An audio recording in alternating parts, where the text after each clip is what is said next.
तो आइए स्टूडेंट, अब देखने वाले हैं हम 2020 के इस सेट बी में पूछे गए क्वेश्चन के लिए। और मैं बता दूं कि एक सरप्राइज है आपके जब हम सेट सी की इस क्वेश्चन को बनाएंगे। तो बने रहिए हमारे साथ। चलिए, तो इसको मैं बनाने वाला हूं फिर से फैक्टराइजेशन मेथड से, क्योंकि फॉर्मूला मेथड कहीं ना कहीं हर स्टूडेंट का पसंदीदा है, जो आता ही है, मैं ये मान के चल रहा हूँ। ठीक है, तो इसको मैं बनाने वाला हूँ फॉर्मूला मेथड के बजाय फैक्टराइजेशन मेथड से। तो जब हम सॉल्व करेंगे इसको, तो जो गिवन है सबसे पहले हमें वो लिख लेना है। क्या है? ये है। चलिए, लिखने की ज़रूरत नहीं है, गिवन डेटा हमारा ये है। अब फैक्टराइजेशन मेथड, चलिए अभी अभी हमने ये डिस्कस किया कि हमें क्या करना होता है, इस मिडिल टर्म को स्प्लिट करना होता है, तोड़ना होता है स्टूडेंट जी। इस मध्य पथ को तोड़ना होता है। और कैसे तोड़ना है? सबसे पहला टारगेट सेट करना। कैसे? a इंटू सी करके। पहला मेथड टारगेट सेट करना a इंटू सी, मतलब 6 इंटू 2 अगर मैं करता हूं तो 12 आता है जी। ये 12 आया। अब इस 12 को दो फैक्टर्स हमें फाइंड करना है, जिनको हमें ऐड करने पर क्या मिले? 7 मिले, या सब्ट्रैक्ट करने पर 7 मिले। और मल्टीप्लिकेशन तो 12 ही आएगा क्योंकि फैक्टर्स है। तो कौन कौन से हो सकते हैं वो? तो पिछले बारी जब हमने बनाया तो आपको एक मेथड सिखाया था, इस बारी और एक मेथड सिखा रहा हूं जिसको आपको चेक करना है। तो आप क्या करिए, बारी बारी से इसका मल्टीप्लिकेशन कीजिए। अगर मैं 1 इंटू 12 करता हूं तो 12 आता है, लेकिन एडिशन इसका 7 नहीं आता। ठीक, 2 इंटू 6 करता हूं तो 12 तो आता है, लेकिन इनका एडिशन 7 नहीं आता। 3 इंटू 4 करता हूं तो इनका मल्टीप्लिकेशन 12 आता है, और लेकिन एडिशन भी क्या आता है? 7 आता है। मतलब जिसका मुझे इंतजार था वो घड़ी ये आ गई, जिसका मुझे इंतजार था वो है 3 इंटू 4 तो 12, इसी का मुझे इंतजार था। तो मैं क्या करने वाला हूँ, 7x को मैं लिखने वाला हूँ 3x प्लस 4x प्लस 2, बाकी जो दिया गया है। चलिए स्प्लिट करते हैं इसके मिडिल टर्म को। तो क्या हो जाएगा? ये हो जाएगा आपका 6x square plus 4x plus 3x प्लस 2 इक्वल टू 0। इस तरह के अगर आगे बढ़ें तो आप देख पा रहे हो कि यहाँ से कुछ कॉमन निकालना है हमें, यहाँ से कुछ कॉमन निकालना है। क्या निकलेगा? सबसे पहली बात तो 2 छुपा हुआ है दोनों में, तो 2 निकल जाएगा। x दोनों में कॉमन है तो 2x बाहर निकलेगा, तो यहाँ बचेगा 3x और प्लस 2।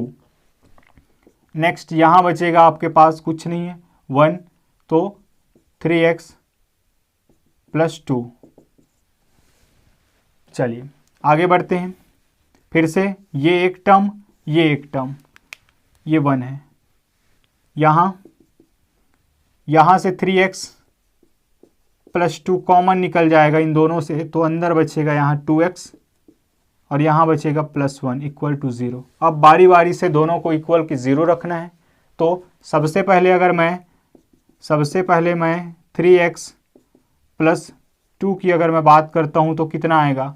ये आएगा x इज इक्वल टू, या चलिए स्टेप वाइज करते हैं, 3x ये बन जाएगा -2 इधर जाएगा तो, और x इज इक्वल टू ये हो जाएगा आपके पास -2 डिवाइडेड बाय 3। एंड फिर यहाँ इस वाले की बात की जाए तो 2x प्लस 1 इक्वल टू 0 करने पर आएगा आपके पास 2x equal to -1 and x is equal to -1 divided by 2। ये इस तरह से दो फैक्टर्स मेरे मिल गए। पहला फैक्टर्स है, सॉरी, दो मूल मुझे मिल गए, दो सोल्यूशन इसका आ गया, दो रूट मुझे मिल गया। क्या? x is equal to -2 divided by 3 and x is equal to -1 divided by 2। Answer कैसे लिखना है चलिए वो भी डिस्कस कर लेते हैं। आंसर लिखना है आपको, therefore x is equal to -2 upon 3 and -1/2 are roots of given quadratic equation. अतः x बराबर -2 और -1 डिवाइडेड बाय 2। एक बार रीचेक, सारा चीज़ क्लियर है। चलिए 2 दिए गए वर्ग समीकरण के का मूल है। चलिए अब बारी है उस मेथड की जो बहुत बच्चों को समझ नहीं आता, जबकि ये मेथड बड़ा ही आसान और बड़ा ही प्यारा है, आराम से बन जाता है। चलिए मैं आप लोगों को समझाने का प्रयास कर रहा हूँ। यदि आप लोगों को समझ आता है तो बिल्कुल बताइए, नहीं आता है तो भी बताइए, ताकि मैं उसको अपने नॉलेज को पॉलिश करूँ, अपने तरीके को पॉलिश करूँ। जी स्टूडेंट, चलिए क्या करना है हमें। सबसे पहला स्टेप होता है इसमें, ये जो एक्स स्क्वायर का पावर है, सॉरी कोफिशिएंट है, गुणांक है, ये 3, ठीक। इसके लिए मैं इसका स्टैंडर्ड फॉर्म यहाँ लिखने वाला हूँ, A X square plus B X plus C equal to 0, ताकि मैं ए और बी बोलूँ तो आप समझ जाएं कि हम किसकी बात कर रहे हैं। तो इस एक्स स्क्वायर के इस कोफिशिएंट को अर्थात ए को मुझे हटाना है। पहला स्टेप इसको हटाना स्टूडेंट। चलिए पहला स्टेप इसको हटाना, तो कैसे हटेगा, 3 के डिवाइड करना है। जब यहाँ कर रहे हैं तो यहाँ भी करेंगे, यहाँ भी करेंगे, मतलब पूरे को डिवाइड करेंगे, या यूं कहें कि हम यहाँ से 3 कॉमन लेके इधर भेज देंगे तो क्या हो जाएगा। चलिए यहाँ से अगर मैं 3 कॉमन ले लूँ, 3 कॉमन ले लेता हूँ, तो ये रहा एक्स स्क्वायर, यहाँ बच जाएगा। यहाँ 11 है, यहाँ 11 है स्टूडेंट, यहाँ 11 है, यहाँ 3 नहीं था। इसका मतलब अगर 3 जाएगा तो कुछ छोड़ के जाएगा, ताकि आए तो उसके साथ बैलेंस कर सके। चूँकि यहाँ 3 अगर आएगा तो मल्टीप्लाई होगा, इसलिए जब जाएगा तो अपने दोस्त वो कहाँ छोड़ के जाएगा, वो जाएगा डिनोमिनेटर में छोड़ के, हर में छोड़ के, मतलब डिवीज़न के रूप में छोड़ के जाएगा। तो यहाँ बचेगा आपका -11 divided by 3x, -11 divided by 3x। इसी तरह यहाँ भी क्या बच जाएगा, यहाँ बच जाएगा आपका 10 divided by 3 equal to 0। I hope ये बातें क्लियर हो चुकी होगी। पहला स्टेप हमारा कि इस एक्स स्क्वायर के कोफिशिएंट को 1 बनाना, तो ये बन चुका है। 3 को जब मैं इधर लाऊंगा तो ये हो जाएगा 0। इस तरह से मेरा इक्वेशन कुछ इस तरह से दिखने वाला है, plus 10 divided by 3 equal to 0। पहला स्टेप, स्टेप नंबर 1, ठीक। दूसरा स्टेप बड़ा ही इंपॉर्टेंट, ये भी, इस c को क्या करना, यहाँ से हटा के यहाँ लाना, मतलब कि ट्रांसफ़र करना, मतलब कि खाली करना, इधर केवल वेरिएबल दिखना चाहिए अभी। चलिए second method, sorry second step, x square -11 divided by 3x, इसको जब मैं उधर ले जाऊंगा तो क्या हो जाएगा, -10 डिवाइडेड बाई 3। सो अब हम उस स्टेप पे पहुंचने वाले स्टूडेंट जो कि बहुत ही इम्पोर्टेंट है और उसको समझना बहुत ही इम्पोर्टेंट है। क्या है, अब तीसरा स्टेप है आपको दोनों पक्षों में both sides b/2 whole square का प्लस करना है, ऐड करना है। उसको कैसे करना है, यहाँ आप बताइए b क्या है। यहाँ आपके पास b है, ये यहाँ आपके पास b है, ये क्या 11/3 -11/3 क्या है, b है। तो आपको लिखना है सिंस, ये तीसरा स्टेप इसका, since b is equal to -11/3 therefore b/2 का होल स्क्वायर, दैट मीन्स -11/2 का होल स्क्वायर, या यूं कहें आप b/2 का होल स्क्वायर मीन्स कि 11/2 × 2, ठीक। 2 इसका पहले से लगा हुआ है, सॉरी 2 × 3, 2 × 3, 3 इसमें लगे हुए हैं और 2 इसके साथ आने वाला है। तो b/2 का होल स्क्वायर, b/2 का होल स्क्वायर क्या आया, माइनस का जब स्क्वायर होगा तो प्लस में चेंज हो जाएगा, यहाँ आ जाएगा 11/6 का होल स्क्वायर। अब इसका हमें क्या करना है, इसके इस पक्ष और इस पक्ष में ऐड करना है। क्यों, क्योंकि जाके हम इसको सॉल्व करें तो हमारा इक्वेशन बैलेंस रहे। सो चलिए क्या करना है, इक्वेशन, या इसको इक्वेशन 1 दे दो।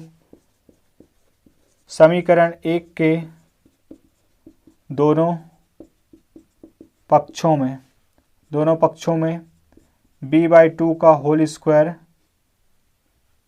को जोड़ने पर on adding b/2 whole square both sides of equation 1। चलिए क्या हो जाएगा फिर, अगर मैं इनको दोनों साइड जोड़ता हूं तो कुछ इस तरह से मुझे मिलने वाला इक्वेशन, इस वाली इक्वेशन पर ध्यान दीजिए आप। ये मिलने वाला x square minus 11 divided by 3x plus 11 divided by 6 का whole square is equal to minus 10 divided by 3 plus 11 divided by 6 का होल स्क्वायर। सो ये आ गया स्टूडेंट अब अपना स्टेप्स। अब यहाँ से हमें आगे बढ़ना है, इसको सॉल्व करना है। कैसे करना है चलिए देखते हैं। अब आप देख पा रहे हो कि यहाँ क्या है मेरे पास 3 और यहाँ 11 बाई इसमें डिनोमिनेटर में 6। अगर मुझे इस 3 को 6 लिखना है, इस 3 को क्या करना है 6 बनाना है, तो मुझे मल्टीप्लाई करना होगा 2 का।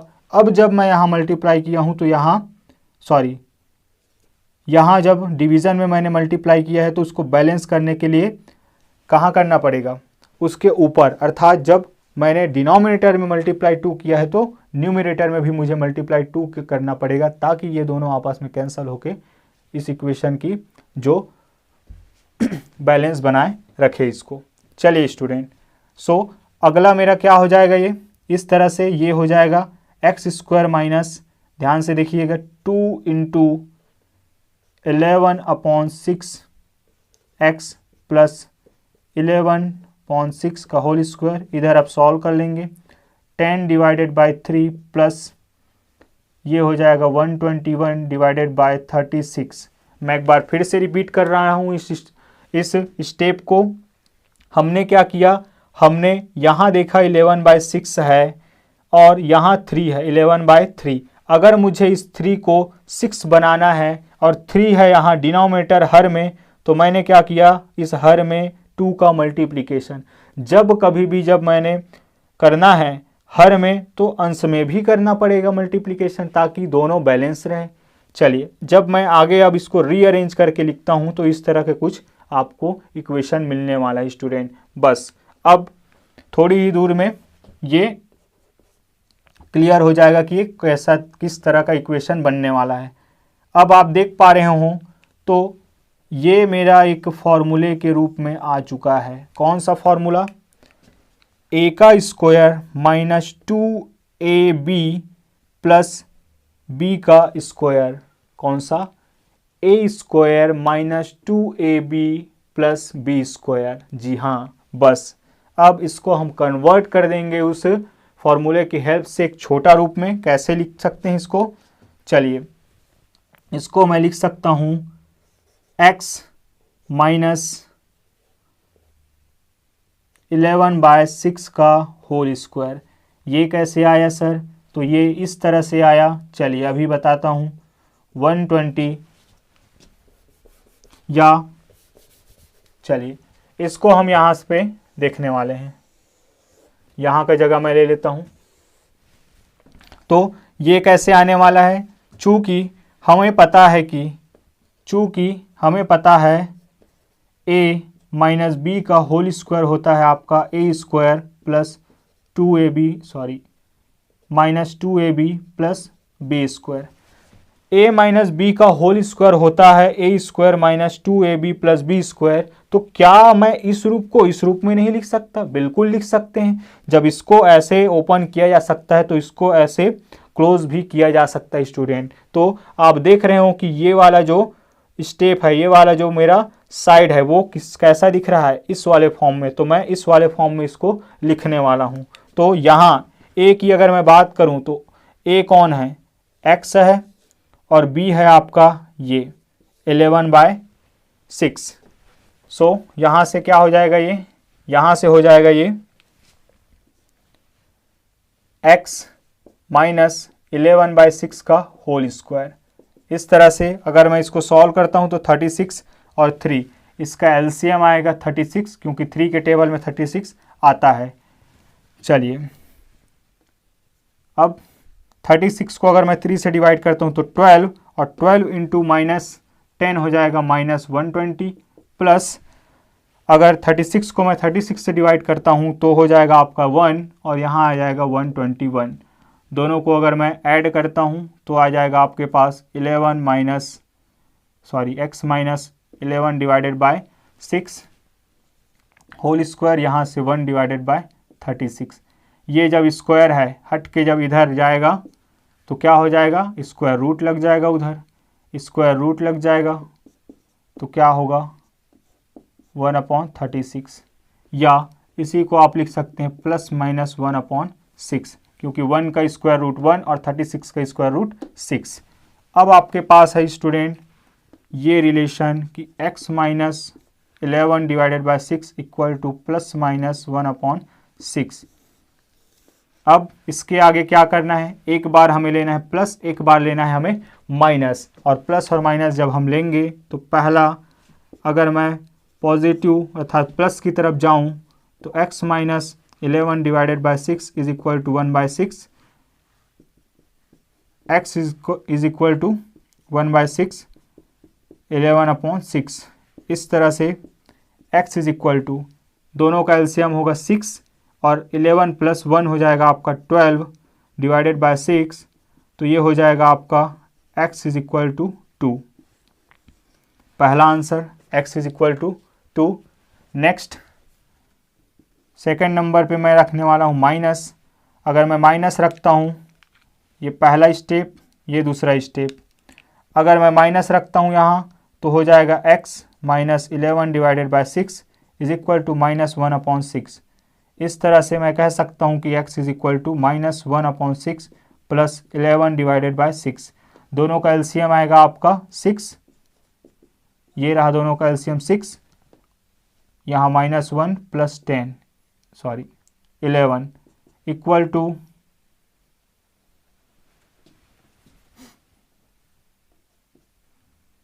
To 10 divided by 6। आप कह सकते हैं कि 5 डिवाइडेड बाय 2 हमारा आंसर आने वाला है।